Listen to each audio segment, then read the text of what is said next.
I don't remember the big kahuna. Well, he used to do that. And away we go. And No. then he started to go. What? Good evening, or good morning, or good afternoon, ladies and gentlemen, or good night, as the case may be. Welcome back to The View from Here, Behind Enemy Lines. Which raises the question, do you remember Fluky Gooley? Who? Fluky Gooley. Fluky Cooley. No, is that one of Jackie Gleason's characters? Actually, that was the guy, the Irish tenor that used to sing for him. No, Frankie. Frankie. I Frank forget his Fontaine. real name. Frankie Lane, I think. But Frank what was his? Fontaine was the Frank singer. Fontaine. Yes. And what was his character? Well, he used to talk about Fluky Gooley because when he did it, he acted like he had a stutter. He goes, I was just talking to Fluky Gooley. Okay, but what was his name on the show? Frank What was Fontaine. he was Frank Fontaine, but what was his character's name? I thought they just called him Frank. I don't remember. He used to come in. What did he call Jackie Gleason? Hi, Mr. Whatever. We shouldn't have gotten into this conversation. The thing is, It's too early to get our audience lost. my memory is selective, okay? So when you go beyond that selection, you're screwed. Well, let me remind you and our listeners that last week we had Kate Asseroff on. Kate Asseroff is the founder and CEO of DIP. He was nice enough to send us some samples. Mike got some, but he forgot his downstairs. I have mine here. Kate sent me a fragrance-free shampoo. Right. I can smell it from here. Sent me a fragrance-free body wash. And then she sent me a sun shield conditioner and after swim detangler. That is for my nieces. Not my nieces, I'm sorry. My granddaughters.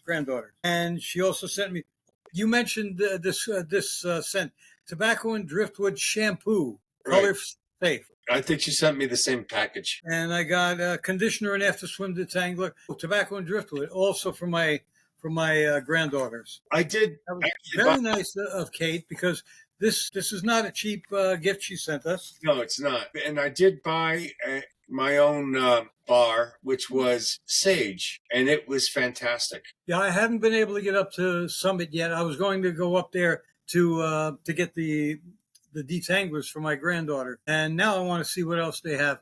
But because of the lousy weather this week, I said, no, I'm not going to drive in the rain up to Summit and fight the traffic there and back. So I'll wait till next week. It's not a big deal because now I have product already. You got so, Kate, I will be visiting the closest store to me, which is Summit. Next podcast, we're going to be filming inside of our showers.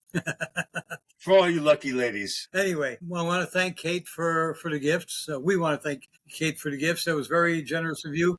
But you did it anyway. What? Yes. Yeah. Anyway, I have to write her publicist and tell her to thank Kate in case Kate is not listening, which she's busy running a big company, so she may not be listening to this. Besides, I wanted to find out before this goes on the air. Anyway, what's going on, big guy? I understand you've been in some pain the last few days. It's been 2 weeks. All right. We couldn't tell last week. Well, it was anyway. I went to the hospital on Tuesday. They gave me a battery of tests: blood, urine, CAT scan, EKG, the whole 9 yards. And it seems that it felt like it was like something to do with my kidneys, and then it actually is back in my back. It's muscle strain or whatever, and it's just been relentless. Well, I am sorry to hear that. I know how it feels. Pain is not the daily companion you want. No, that's why I got rid of my 2 wives. Or they got rid of you. They did get rid of me. But Mike is the guest. Mike is the husband that they got rid of me. But you should never kick a gift horse in the mouth. You're freezing up. Oh man, you're freezing up. I don't know if you're saying anything. No, you're not now. Anyway, okay. So shall we get on to what's going on in the world? A lot of shit going on. No, stop. There's so much crap going on, especially in England, for example. They arrested a gentleman who he served as a constable in Britain for 10 years. And they came knocking on his door and arrested him, took him in and questioned him for 8 hours. Finally, they said if he accepted a warning from them not to do what they said he did again, that they would let him go and he'd be okay. And he accepted that condition because his daughter was flying in from out of the country, and he didn't want to miss spending time with her. Anyway, his sin was back in 2017. He tweeted time it was tweets. He tweeted in response to an anti-Semitic tweet. And what he wrote was, if I can find it here, I got so many notes. Don't laugh. Let's see. I can't find the, oh man. Anyway, he answered saying that the guy was basically the guy he was answering. He said, you're very close to Heathrow Airport and looking for Jewish, the local constabulary, the local cops, found that after so many years, and they went to his house to arrest him because they said it was an anti-Semitic tweet, which in fact it was not. It was quite the opposite. He was attacking an anti-Semitic tweet. Okay. The UK has gone mad, really. I mean, those people who are running the UK, who are controlling these corrupt cops, who are attacking only their own native Britons and doing nothing about rape gangs and so forth from third world countries. It's out of control. But you couldn't be more wrong, because the fact of the matter is that they're under control. They're in. UK is exceedingly advanced, and I'll prove it to you. They arrested a 3-year-old boy for not acknowledging proper pronouns, which means their children are so advanced that they can be held responsible even when 3 years old. That's how developed the Brits are. Yeah, I really have no respect for the people running the UK. Here are some other sins of the people who are running Britain. And, Britain, the UK, I should say. Ireland, Scotland, Wales, England. Okay, I just talked about the anti-Semitic tweet, supposedly. Do you know that they also went in and arrested a man at a karaoke bar because he was singing Kung Fu Fighting? This was sometime last year. One thing leads to the other. Because it's supposedly racist. It's, let's see, what do they call that? It's a gateway song. Gateway this.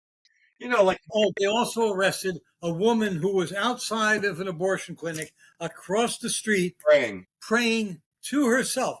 The cop asked her, what are you doing? Nothing. I'm just sitting here. What are you doing? What do you think? I'm just praying. That was it. They took her in. Okay. Well, when you try to invoke God, you're asking for the most powerful thing in the universe. Therefore, you're in the process of establishing a deadly weapon. I'm sorry, but you don't have permission to wield that. There's another one that they did. They arrested a man who was carrying a Union Jack during a protest where pro-Palestinian, pro-terrorist groups were carrying Palestinian flags. This man, to show his patriotism towards his own country, carried a Union Jack, and they arrested him. He's trying to incite. Yeah, right. Now, a riot of one person against what? Hundreds or dozens, anyway. Even more. They did him a public service by arresting him. Well, the media in this country is not that good either. You saw how the 49 refugees from Afrikaner refugees came over yesterday. No. 49 people from South Africa, white families, husbands and wives and children. Right. Farmers who have been displaced.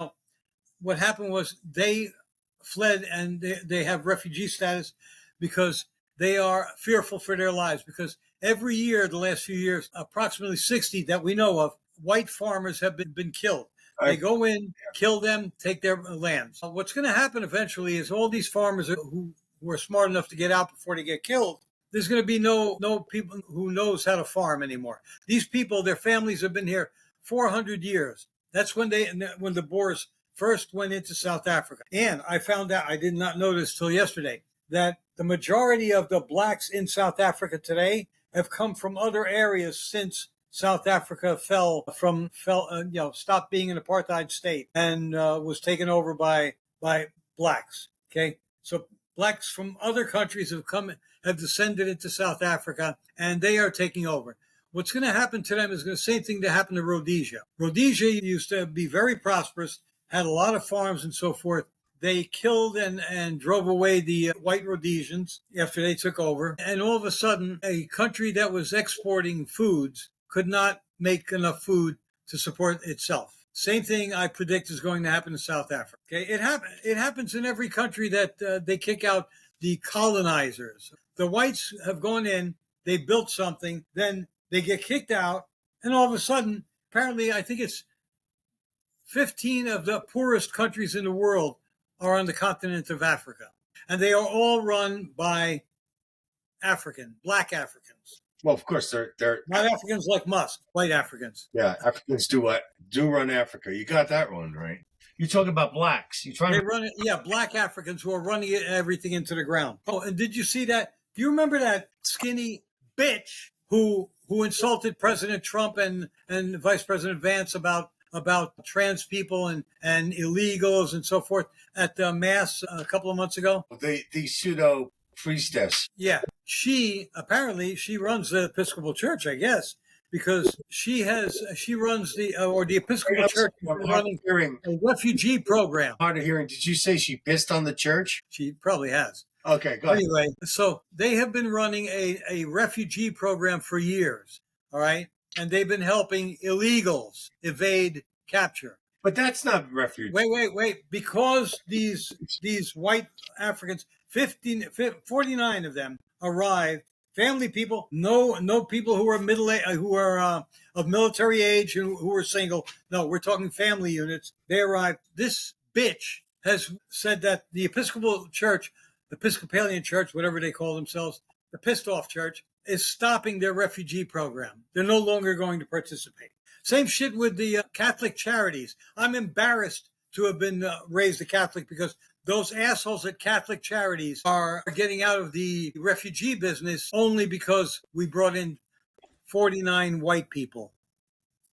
And they're upset with that. Well, white people eat so much more than anybody else. So I can understand. Yeah, no, the white people are the ones making the food for everybody to eat. Oh my God, you white supremacists!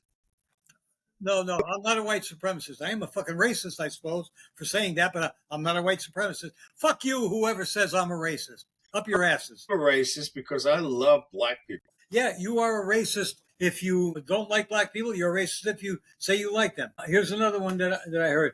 If you stay in a neighborhood if you go into a neighborhood that's kind of bad and you gentrify it, you start rebuilding it, that's racist. However, if you're in a neighborhood and black people start moving in and you run out, you're racist. So it's damned if you do, damned if you don't. Well, first of all, just because you're developing an area doesn't mean that you have the local inhabitants' best interests at heart. You could be doing it. No, you have your own. Yeah. But it's like every situation is worth looking at. I think the one mistake that we normally do is we look at the face value situation, don't dig any deeper.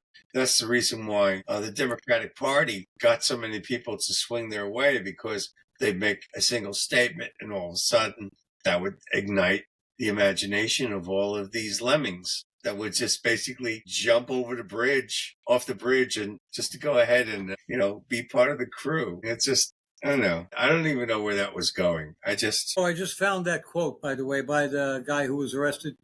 The exact quote was, "Step away from storming Heathrow looking for Jewish arrivals." Also, they searched his house when they went to see him.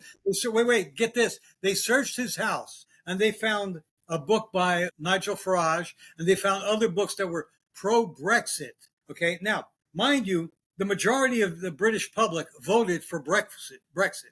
That's why they left the European Union eventually. Okay. And they were saying that he was pro-Brexit and they're treating that like a crime. One of the things included a book by Douglas Murray.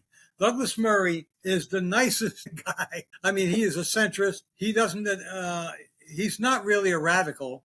And they're saying that having Douglas Murray's book is somehow a crime. Well, the thing is that the injustice of some groups is so blatant. Trying to go ahead and explain it away, trying to prove it wrong is just isn't worth the freaking time. It's inherently wrong. And there was a kind of happy ending though to the story. Would you like to hear it? Oh, I thought the story was over. No, the cops actually later on apologized for their actions.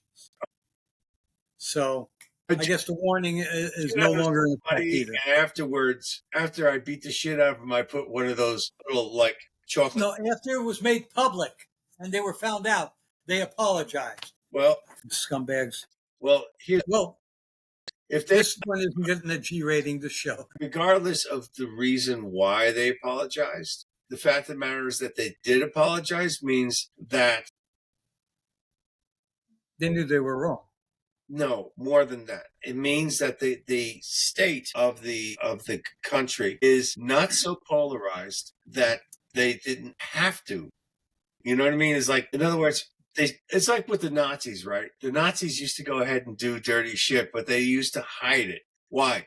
Because if they were blatant about it, the German people would not have been in agreement with it. And on top of that, they would blame their opposition for doing what they were doing. Right. So the point is that when there's enough good in a country, then you have to go ahead and play the game of being a good guy. At least we know that there's still enough opposition to this wrong behavior in England that Brits are starting to get their dander up. Okay. Yeah, it's about time. Actually, Russell Brand. 1 second. What about your alarms going off?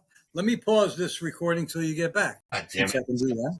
All right, we're back. Michael went down and did what he had to do. Let's see what happened here. What did happen here? No, I'm trying to. What about Russell Brand? And what about Russell Brand? He was talking to somebody, I'm sorry, I don't know who they were. And they were talking about that there is a movement in England by the MAGA movement. And there is a new, I guess you would call it, national pride that is coming out. These people are fed up with... I told you this a few weeks ago. Go ahead. Well, Russell Brand was talking about... He knows better. He actually used the phrase, civil war. Now, I don't think he meant it as a shooting war, but I think he meant it as a confrontation of sorts. People are I mean, here's the thing. You can beat a dog so many times, and at some point it's going to bite back. And the thing is that when you realize that the beatings that you're taking, the wrongdoings that are being done to you are not going to stop until you make them stop, then all of a sudden, when you are enraged, power comes right out. I don't know. Well, this has been going on throughout Europe, actually. Yes. Actually, and the thing is, we don't know about it because our media is lying to us by omitting the facts about what's going on. Right. They don't want people to know that there's a populist movement, a nationalist movement throughout Europe that is taking hold. They just don't want it happening. I understand Poland is a real trendsetter, but they haven't allowed the Islamic invasion, which is what it is. Yes, but there was an election. There's an election coming up, or it was yesterday or something. I haven't checked. I forgot. I heard about it while I was in the car, and then I forgot to check later on. But guess who is over in Poland trying to endorsing the opponent of the current president, who has kept Poland Polish, and it was kept it a capitalist haven, really. Barack fucking Obama. That piece of shit is over there trying to get the president's opponent elected, because the president's opponent is in the pocket of the globalists. Yeah. And will open the borders, and that's it. I'm hoping that if they ever do that, if they ever open the borders, that the Polish people will say, no, we see what's going on. We're not going to put up with this shit. And I hope they push back everybody who tries to get into their country illegally. And by pushing back, I mean by any means necessary. If that means they have to kill people who are invading their country, then they have the right to do that. Well, it's Cold War. Yeah, it is a war. Mm-hmm. And their own leadership throughout Europe is waging a war against Europeans. And you know what it is? This they called it a conspiracy, the Great Replacement Theory conspiracy. It's not a conspiracy. They were doing it here under Biden. They're trying to replace Americans with foreigners. You could say they're trying to replace whites with brown people, but they're also doing it to the native blacks, the blacks who have been born here, for the past few generations. They're trying to replace Americans, and in Europe, they're trying to replace Europeans. They're trying to destroy the white race in Europe and replace them with these savages from Africa and the Middle East. Well, I can understand why foreign nations don't like the United States. Well, actually don't like white people, because of the fact that we had a good run. I mean, we were all over the place. And wait, did you see what Trump did yesterday in Saudi Arabia? Well, I saw a lot of stuff, yeah. Saudi Arabia, he said, look, you guys did what you did. We couldn't do it. You guys did it your way, and that's how it should be. Basically, he was saying, we're done with trying to rebuild nations. We're trying to, Yeah. in other words, Really said. transform you into what we want. No, you live the way you want to live, but that also implies you got to let us live the way we live. If you wish to promote freedom, let people be free. Yeah, that's what the globalists don't want, though. Well, globalists believe Oh, that anybody other than themselves are not fit to make those decisions, and they're the only ones, because they're elitists, that are going to make those decisions, and only those in their sacred little circle are going to have a say, and they're the only ones that matter. Zardoz. they are. Do you know that Kash Patel has said that the FBI is now taking seriously the social media post that James Comey put up? Did you see what he put up? He took a picture of shells on the beach, and the shells spelled out 8647. 8647. You know what 86 means, right? To kill. Get rid of. Toss it overboard. 47. Yes. So that motherfucker Comey, who's guilty of a lot of other crimes, he's really presenting a threat against President Trump. And Kash Patel is taking it seriously. I'm glad, because I'm upset that Kash isn't moving quicker on releasing documents about Epstein and Kennedy's and so forth. Well, in an environment where many people are unwilling to accept the truth, you have to be careful. Plus, I don't know what the house of cards that he's in is about, because there's just so much trash going on and so much to clean. I mean, see, the thing is, if it was only one thing that he had to do, then yeah. But I mean, they have done a lot. Like I said, the first week they caught the top 10 most wanted in America, who had all been on the top 10 throughout the 4 years of the Biden regime. Okay, not one of them was caught. And Kash Patel comes in. 1 week, they're all in jail. Dude, I'm running out of steam here. I'm sorry. That's okay. Well, as we said at the top of the show, Mike hasn't been feeling well. He's been having some back problems. Yeah. So we may have to cut this soon. We'll have to cut this now, I mean. Yep. Because I don't want him falling down in agony in front of the cameras. I won't let you. So anyway, goodbye, everybody. All right, have a good night, folks. We'll see you next time. Sorry for such an abrupt ending, but we will see you next time on The View from Here, Behind Enemy Lines. Later. Bye-bye. Bye.